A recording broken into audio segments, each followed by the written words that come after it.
lot this morning because last night there was a lot of conversation around nutrition in our fitness group and our Workout Warriors group, and there was also a lot of conversation in our team call. So every Wednesday night I host a mentorship call for our team of coaches, and we talk about business, but we also talk about our own process and what we're going through. And one of the things that came up in the conversation as well was the nutritional component of the physical program we're doing now. A lot of us are doing this fitness program that I've been sharing together, and it has a very vigorous fitness component and an even more vigorous nutritional component, in my opinion.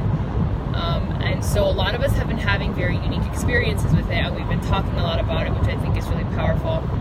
And then this morning, I woke up to a post inside of our actual fitness group by one of my coaches where she shared very openly her process with emotional eating. And she talked about her own struggle with emotional eating in a way that she's never shared before. And it was really profound for me, and it actually had me crying because our stories are so similar. They're so parallel in so many ways, and we've really been helping each other with this emotional eating path. And I think it's such a blessing that we are both coaches and that we're on the same team together, and we get to hold each other accountable in this way. And this is something that I love so much about the community component of what we do. But the conversation yesterday, she had messaged me and she was like, I'm really wanting to eat junk food. And I said, okay, so let's talk about that. I said, what are you feeling? And I said, it sounds a little bit like overwhelm. She was preparing for a trip. She recently had one of her pets pass away. So there's just a lot. There's a lot on her plate emotionally that I can sense was creating this feeling of like overwhelm. And she's like, well, I'm just busy. And I said, okay, but busy is not a feeling. Busy is a verb. It's something that you're experiencing as an action. What are you feeling?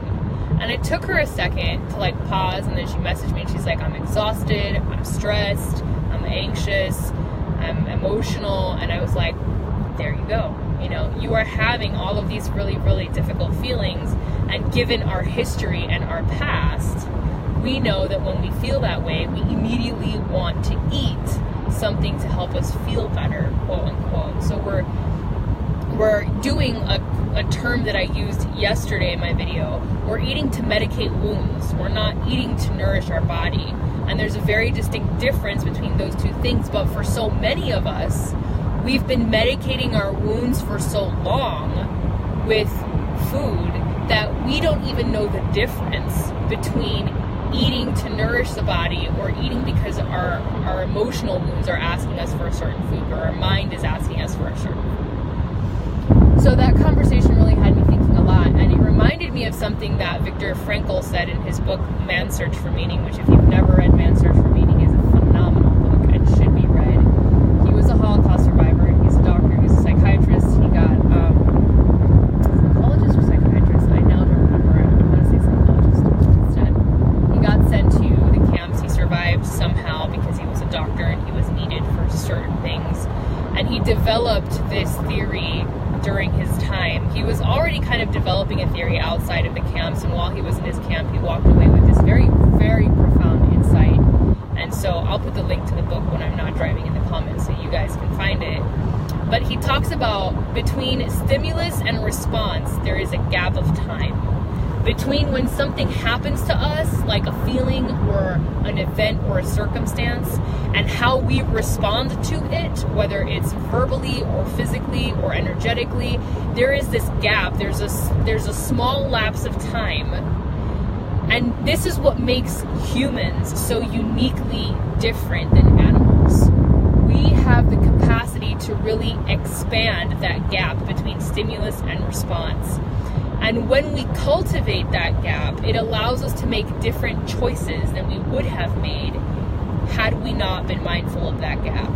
And so the longer we practice being mindful of the gap between stimulus and response, the longer that time lapse becomes. So we are no longer just reactive beings firing off when we have an emotion or a sentiment. We are now becoming mindful of what we're experiencing, and we slow down and we allow ourselves to make the choice we want to make instead of the choice that we feel pressured to make energetically in that moment. So one way that I have been applying this to my life has been with food. And it's exactly what I coached my friend on yesterday. It was, what are you feeling when you want to eat that thing? Before you eat, what are you actually feeling? And at first, you're going to be tempted to say, I'm hungry. But that's probably not true. That's probably not actually the core of why you're wanting to eat. If you dig a little bit deeper, you're probably going to find things like, I'm bored, or I'm stressed, or I'm really happy. I eat when I'm really happy. Like, I can't handle the amount of happiness, so then I want to eat to weigh myself down. I talked about that in my video yesterday. Or I'm drained, or I'm tired, or there's usually an emotional component to why you want to eat the thing you want to eat. And I'll tell you how you know you have to ask yourself that question is if you're eating anything other than like broccoli or asparagus. Like, honestly, because no one I've ever met has ever been like, I just crave broccoli and asparagus all the time. That's not ever something someone says. Typically when they talk about cravings, they're talking about like cake and cookies and waffles and shit, because that's emotional food. I mean, it's food somewhat, but it's really emotional food. It's like mind food. That's why we want to eat it, because it does something to us, makes us feel good inside in some way.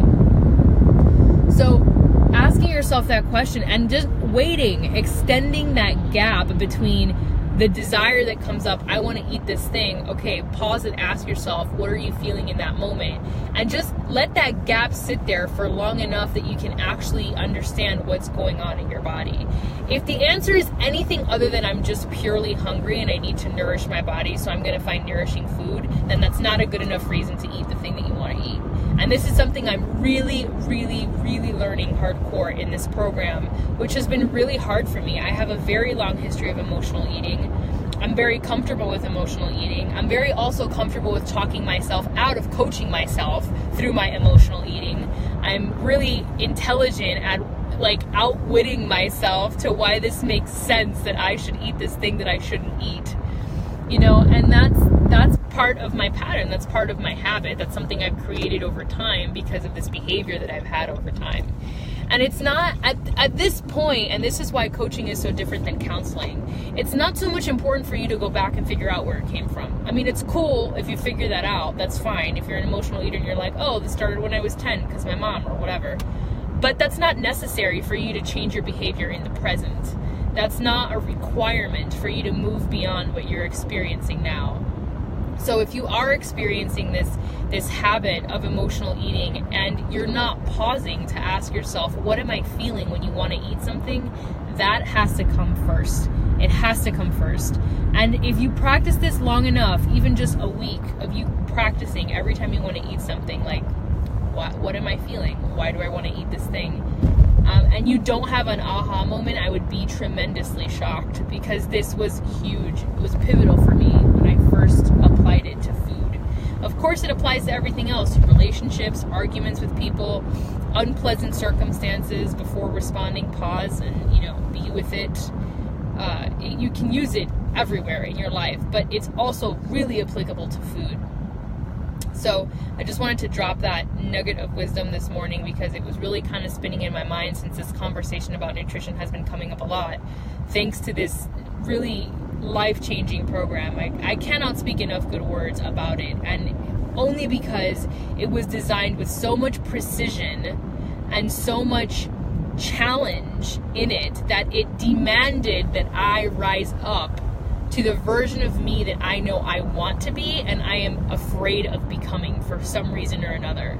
And it's doing that for every single person who's doing this program. It's like pulling out of them the very best version of themselves and demanding nothing less than that. And that to me is such a brilliant program. That's what a program should do.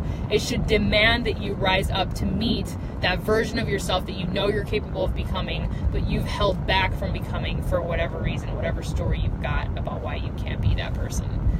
So I hope that this was really like refreshing for you and eye-opening, and if you gained a lot of wisdom or value from this, please share it out. Share it to any group of people or anybody you think would really benefit from this. The more awareness we can cultivate around any decision that we make in our lives, the more that cultivation spreads to other areas of our life. And that's what we need. We need more aware, conscious people who are pausing between stimulus and response and making choices that they want to make instead of choices that they feel are a default for them. All right, so happy Thursday. I love you guys. Have a great day.